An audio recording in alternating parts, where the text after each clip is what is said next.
So we want this session to be an interactive session, guys. So if you've got any questions, please do put your hands up. Please do ask questions.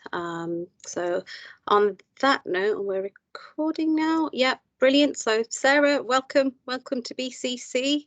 Tell us a little bit about yourself, your background, where you come from, your role, hobbies, etc.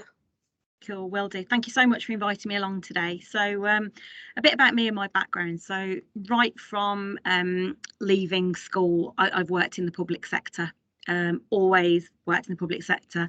I'm originally from the West Midlands, but I did move to the Northwest in the late 90s. And the organisations I've worked for, I started off with West Midlands Police, then I moved to Bolton Council, then worked as part of the wider Greater Manchester Authority, which was the precursor to the Combined Authority up in the Northwest. Then I came back down to the Midlands. I've worked DEFRA, I've worked Environment Agency, so I flip-flopped in and out of the civil service. I've then worked at Her Majesty's Courts and Tribunal Service, and Ministry of Justice and their Digitech, and now I've ended up at Homes England. So apart from a very brief spell as a contractor, which was about 6 months, I did go straight back into the public sector. So I have always been public sector, but a lot of the work that I have done has been working with suppliers and partners across all of those organisations. And a big part of me and my ethos is about sharing and learning. And we've spoken before, Surita, and I've shared that wherever I've been, I felt like, oh my gosh, there's other people trying to solve this problem. So the biggest learning curve for me from a digital transformation perspective was that stint at Bolton Council and with the Greater Manchester Authority. And it was with the best value review in the late 90s that had such a huge impact on some of the Northwest local authorities, where they had to shave so much off their budgets that they really couldn't continue to provide some of the face-to-face services. So they had to move to a digital transformation. They had to migrate their customers to online. So that really started my digital journey from a project background, and it stayed with me ever since, really.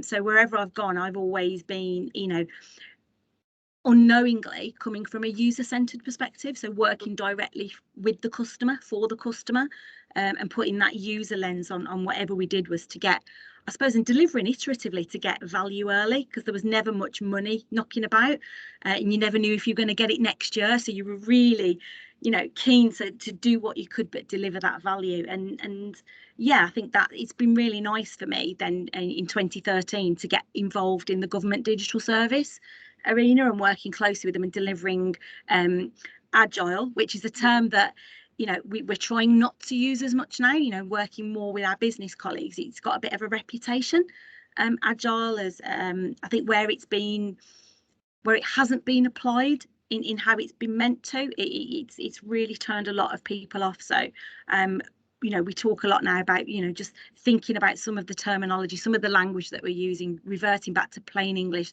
and just talking about what we mean to be doing, like talking with customers, focusing on users, developing iteratively, learning as we go, adapting as we go, iterating as we go, and having that continuous feedback loop. And you can have all of those conversations and use that language without using any of the agile language, or one of my colleagues calls it agile theatre. Yeah. Saying the words but not doing the doing. Absolutely. I think we sometimes need a glossary of terms, don't we? Just to kind of understand things. So you're clearly very passionate about, the things that you do. So tell me a little bit about, in terms of, what does digital mean for you? Yeah, so at the start of my career, digital always got lumped in with kind of like the IT and the technology. And then being in the local authority, for me, the digital naturally was the customer. And it was only when I came away from that local authority space that it didn't mean the same thing to everybody else. I could see that teams were being called digital teams when actually they were IT teams. And that was quite a bit of an eye-opener, because in local authorities, the digital was the customer, because you're at the face of the customer. So for me, digital, it's the people, it's the processes, it's the ways of working, it's the tools, and it's the technology. So it's kind of like that holistic view. And in the recent years, that digital has also encompassed more around the content, accessibility, and also diverse and inclusive multidisciplinary teams. So when I hear people now, whether it's on Twitter or at these events, talking about digital, that's in my head. That's what I That's what I think. So it's really important for me to acknowledge that that's not what everybody else thinks when they say digital. So coming back to that, like you said, Sarita, moving away from the jargon, but saying what we mean and making sure that we're all on the same page, because everybody, you know, has a different view of what digital is for them. Absolutely, absolutely. And as a city council, you know, we're still very new to that journey as well. And, you know, and the colleagues that have joined us here today, again, are very sort of new on that journey. So it's really, you know, really good to hear your insight on that as well. I guess in terms of the digital transformation projects and programs that you've been involved in, can you take us through maybe an example of an innovative approach that you've used to solving an issue? Yeah, I can. And just for everyone else's benefit, because this is being recorded and will go in the public space, I will have to heavily redact the organisation, just because I don't have their permission to share that information. But if we want to do an internal session later at some point, I'm really happy to share where it was. So I suppose the most innovative, creative things that I've done, because of the financial situation of working in the public sector and not knowing where the next funding pot will come from, or funding pots running out at the end of the year, or headcount constraints, I've been more innovative and creative with people and working with people, and, you know, having to go through service assessments or delivering services and having multidisciplinary teams when I didn't have the skills or the people. It has been very creative how I've done that. So working with partners has been hugely helpful, having those relationships, setting up external coaching opportunities for internal people. But also, you know, what's been really useful, having access to the TDAP taxonomy on gov.uk, seeing those role profiles, you know, not taking them as to the letter, but using them as a bit of a base and adapting them for the organisation that you're in, and being creative around having T-shaped people as well, because not everyone's got the luxury of a large digital team, you know, so you can't have one of these and I'll have two of those. So thinking about T-shaped people, so that upskilling and that investment in people has been really important. And I suppose that's the most creative thing that I've done, is I've used my leadership skills and my experience in coaching and, you know, a history of career development and supporting people to actually bring the people along on a journey, to share the vision, say this is where we're trying to get to. How do you think you can play a part in this? How would you like to play a part in this? And giving people that opportunity to choose where they want to go, and supporting them in doing their own like skills gap analysis, thinking about their own strengths and weaknesses, how they want to develop. That's been the most creative thing, because where you can't recruit new people, where you've got people with the skill set that's not necessarily what you're looking for, you've got to be creative in how you get the outcomes that you want. But what that's done as well, by investing in those people, you can't do digital transformation without the people. So you can throw money at something, you can have the right strategy in place, but if you haven't brought your people along on that journey, you're not going to deliver. I can see a hand has popped up. Oh, thank you. Azim, do you want to come in? Yeah, so Sarah, it's really interesting in terms of what you're saying, in particular around the kind of training side of it, and building that capability internally.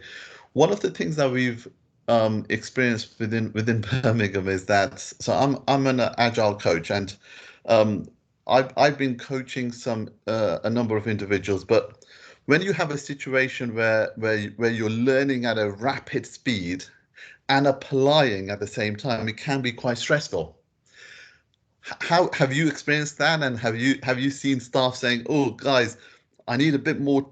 It's hard to do the role of, for example, an agile delivery manager, but and also learn the concepts which are new to me, and apply them at the same time. How have you found staff have juggled that responsibility, and has it been quite stressful to the point that should we take a different approach in doing that? Yes, I think it's about, you know, the culture of the organisation is going to be key here. So, you know, full disclosure, I was a delivery manager, so I've done that, you know, and I've gone through that journey. And I think, you know, everybody learns in different ways, but the best way to learn how to be a delivery manager is on the job and by doing.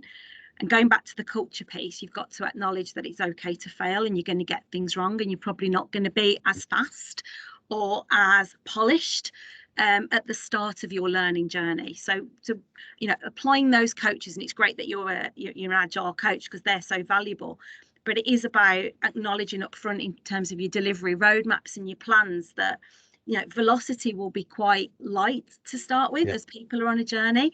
But by leaving the team alone, you know, keeping that team in place so they trust each other, they grow together, that velocity will improve over time.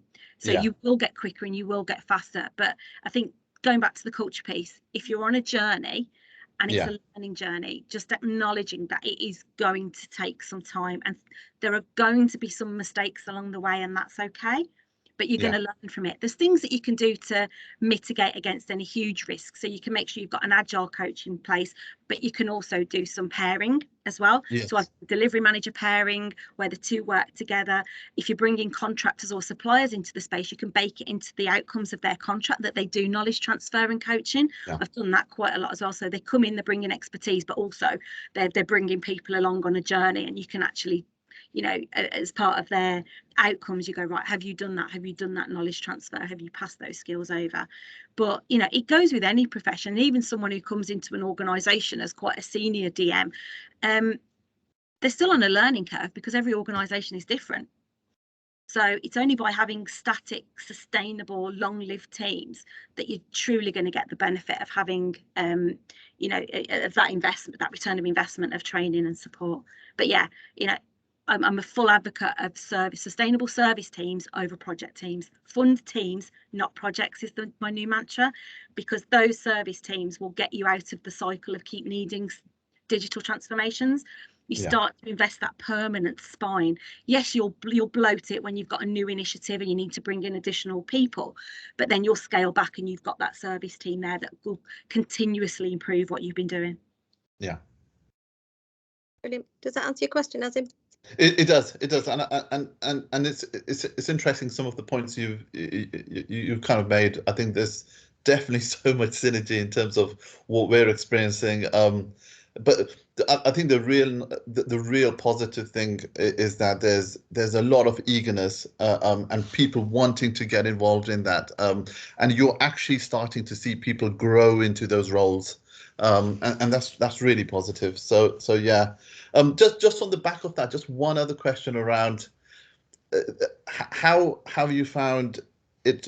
Have you found it challenging trying to get the business involved, in particular around taking ownership, for example, around a product or a service? So that kind of product owner role that we understand where typically comes from the business to champion something going forward. There's been this constant battle of my BAU job or you know, my day-to-day job and doing this and not having dedicated product owners. So how have you seen that play out? Yeah, so it has been one of the biggest challenges over the years in my experience, and going back to kind of like central government. You know, we do come under the spend control guidance and governance. So as part of that, if it's a public facing service, you've had to have a service owner. So somebody from the business. So, you know, I've got experience of bringing the business on a journey, but you're right, it's been really difficult. And when it's normally been one person that has come on that journey and sat with the team. You know, I've also tried different approaches, different organisations like the proxy product manager. So we've tried that, and that's worked really well. So somebody that's been recruited by the digital team that has got the product skill set. So that skill set is thinking about value, and then got them to work very closely with the business so they understand the value streams for the business. So that's another good way that I've seen work quite well. And that's when you're working with suppliers and they provide that product manager. That's the skills that they're bringing. It's proxy product management. But, you know, full disclosure here, it has been one of the hardest nuts to crack. And I will share with this group that I start a new job next week. And that new job is actually moving across to the service owner role.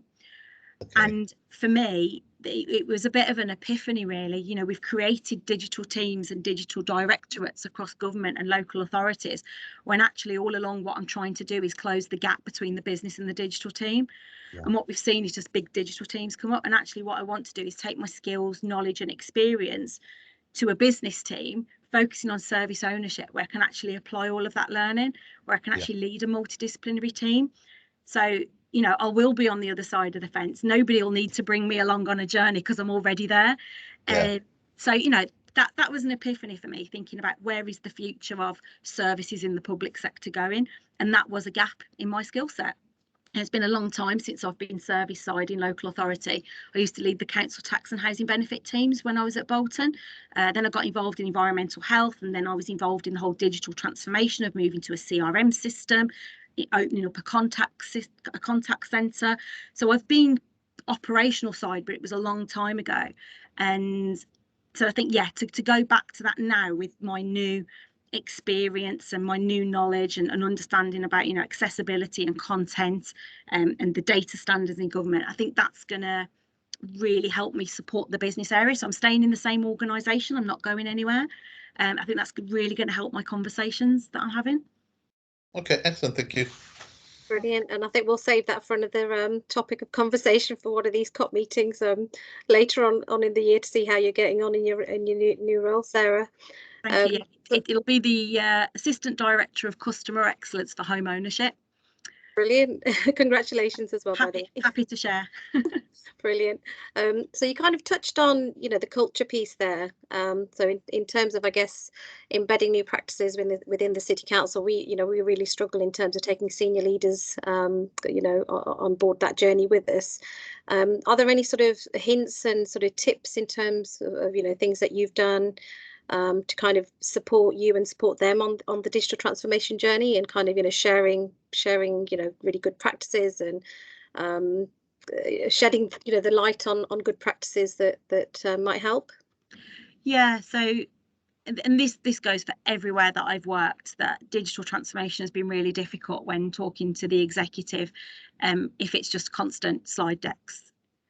You know, that you're trying to shift people from one mindset to a new way of working, and some of that, you know, that being asked to be given access to end users and customers, you know, it has been such a big challenge.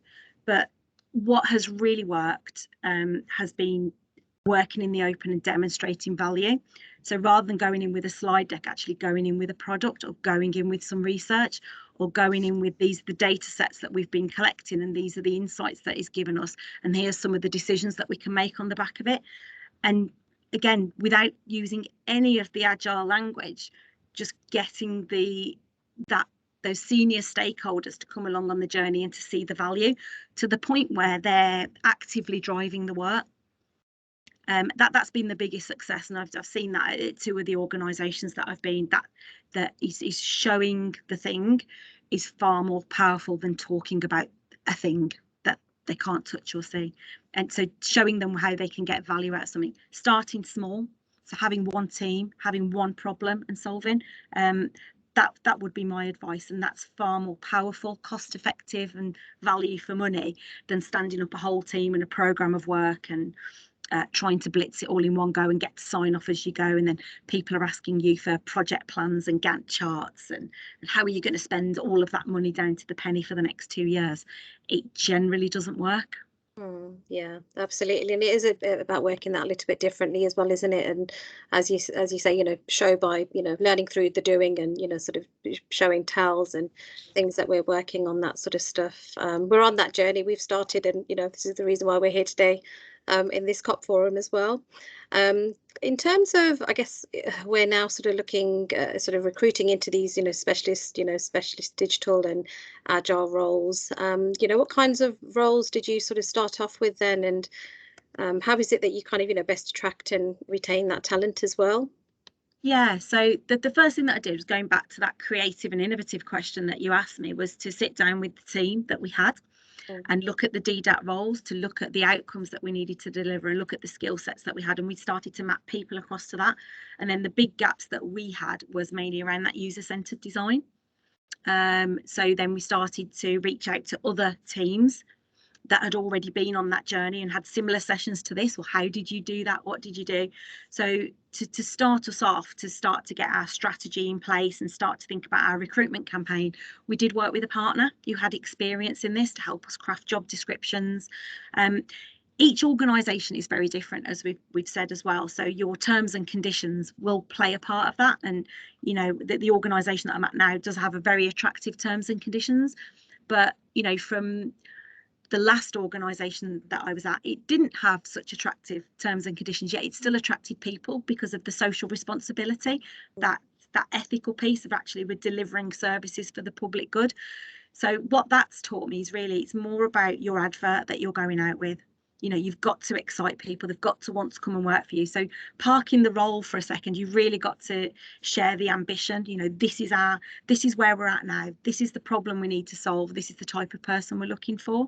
So, you know, if it is a part of your mission going forward that you want to attract diverse pools of people to create multidisciplinary teams, think about that in your advert, think about the language that you're using, thinking about where you're advertising those roles, and thinking about the people that you're using to advocate the role as well, and promoting it, and which forums you're going to. So, you know, it wasn't always about the salary. I've really learned that. I've had roles that have been really hard to fill, but they've had the best salary that I could get, and yet I've had other roles because of the organisation, because of the mission, because of that social responsibility piece. I've been inundated with applicants. I think, you know, there is a large group of people out there that are very excited by agile ways of working, by that multidisciplinary team, by being empowered, and they will want to work in an organisation that's doing that. If you put that in an advert and you recruit people and they join you and you aren't doing that, they will leave, and they will leave you within 6 months. And we found that. So it is about being honest in your advert, setting out your vision, setting out where you want to go. You know, and aligning it with other job adverts that are out there as well. So if we're talking public sector, you know, aligning it to that. And if you are looking to attract people from the private sector, go all out to sell the benefit. What is the benefit of going from private sector to public sector? What's in it for them? So really push that social responsibility side, because it's those people that aren't moving for the money. Yeah, no, absolutely. Those are some really good tips, actually. So thank you for that. I think a final question for me now is just in terms of, you know, how is it that you measure success in your digital transformation projects? Yeah. What does success look like? The big success is when people stop talking about digital transformation. It really is. It's like you can have started so many programs of work, and the success 2 years in is when it's not thought about as a separate program. It's actually how you work, and you're seeing it. You know, you walk into an office and you're seeing people stood around a flip chart, or you're seeing people with a whiteboard and post-its, or you're seeing people from different teams having more conversations. You know, the show and tells in a diary. You can walk into an organisation and you can tell very quickly what their culture is by how their office setup is and how they're engaging, or smiles on people's faces. You know, and that working in the open. You know, some of the most inclusive organisations are actually sharing quite openly on social media platforms what they're doing, where they got things wrong. So yeah, you know, digital transformation is working is when people can talk about what didn't go right, but what they're going to do to fix it. I think that's the key thing for me. But yeah, you stop talking about digital transformation. Brilliant. Thank you, Sarah. I'm just going to open out now to the group. If has anybody got any questions for Sarah? You just want to raise your hand, turn your cameras on if you like. Is there a question in the chat? There's a hand. Oh, go. Come on, Karen. Hi. I'm not putting my video on if that's okay, because seriously, I didn't plan on it today. Was there anything that you did as part of this process that you wouldn't do again?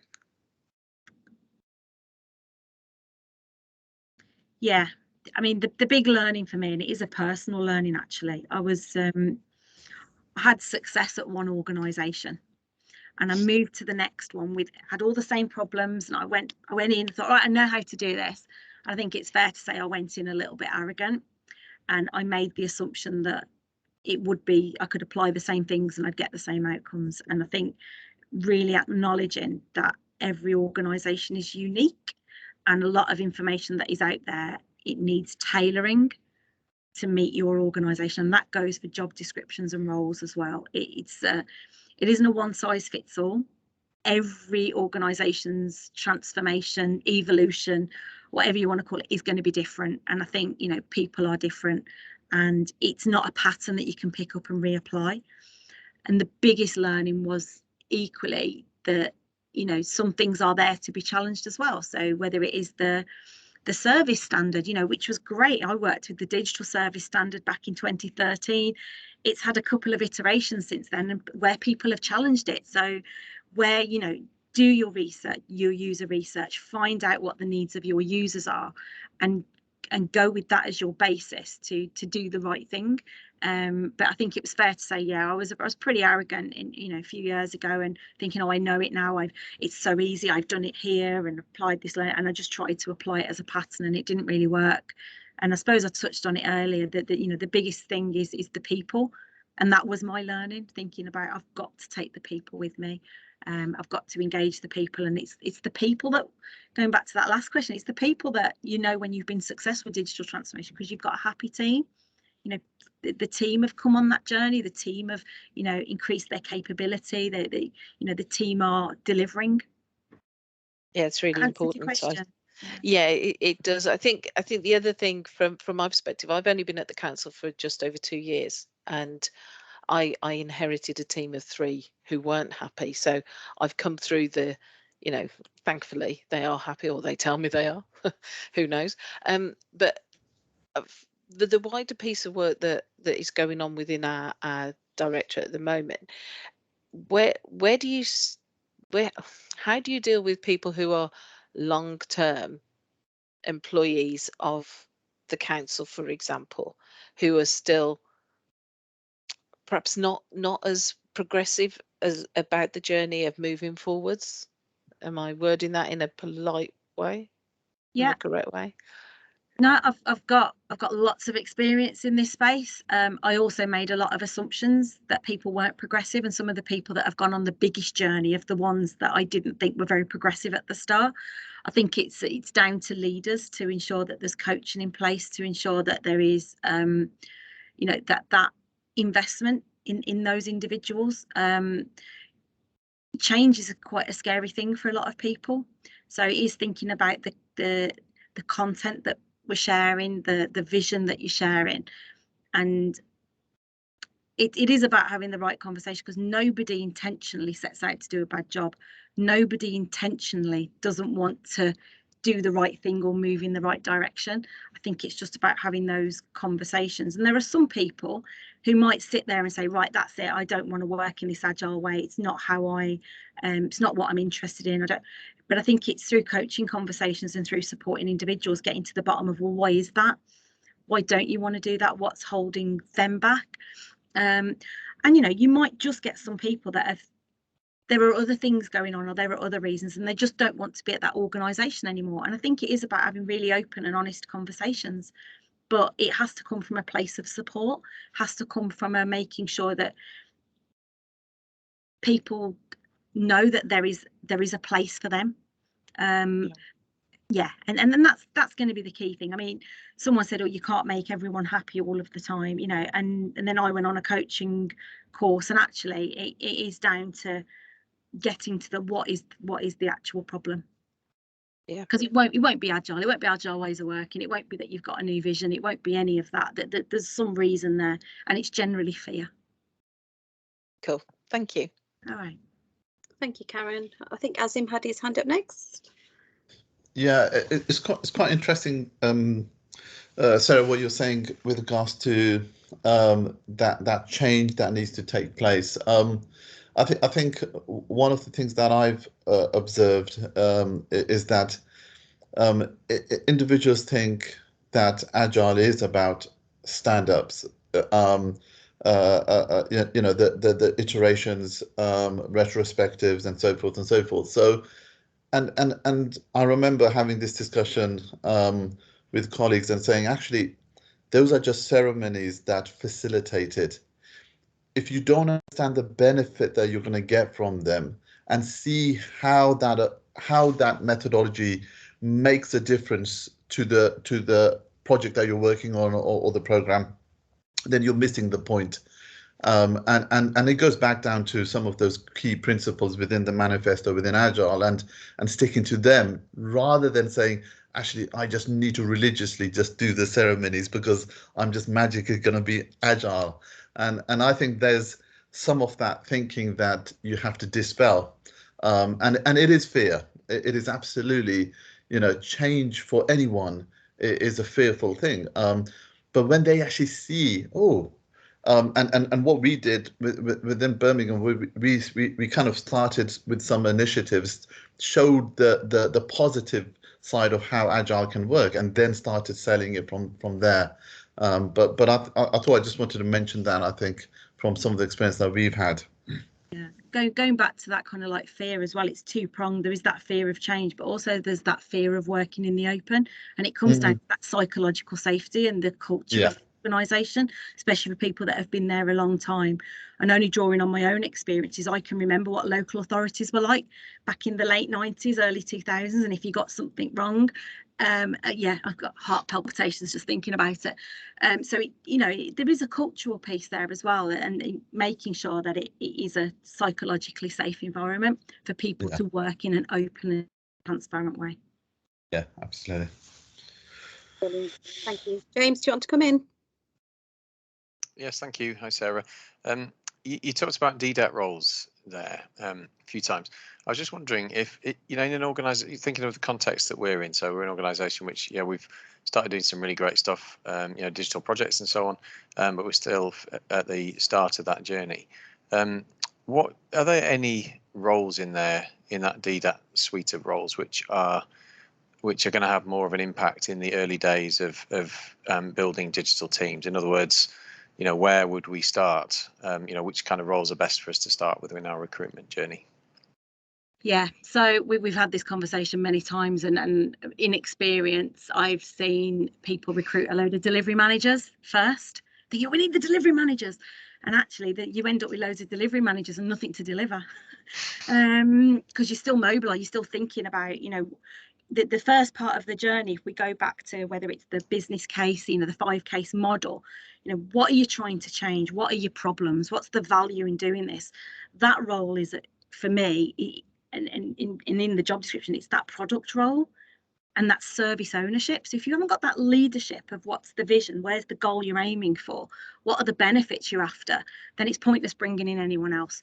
But then the next role to work with that has got to be that user research, bringing that person into work side by side with that leadership.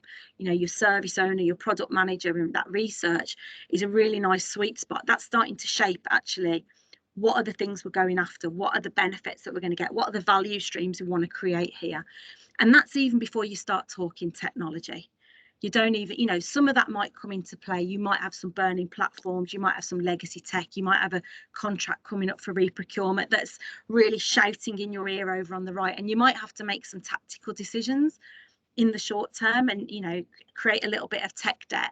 I think that's okay. And I wouldn't let those things kind of distract you from starting in the right way over here, because I've seen too many teams pivot to focus on and start to turn these red flags into their strategy, and actually they've then gone in the wrong direction because they didn't think about actually how do we want to set up the teams, what are the services we're providing, what's are they the right services, what's the research behind it, what are the benefits, what are the things we can stop doing, because they've just gone and bought a new system and thrown their whole strategy around it.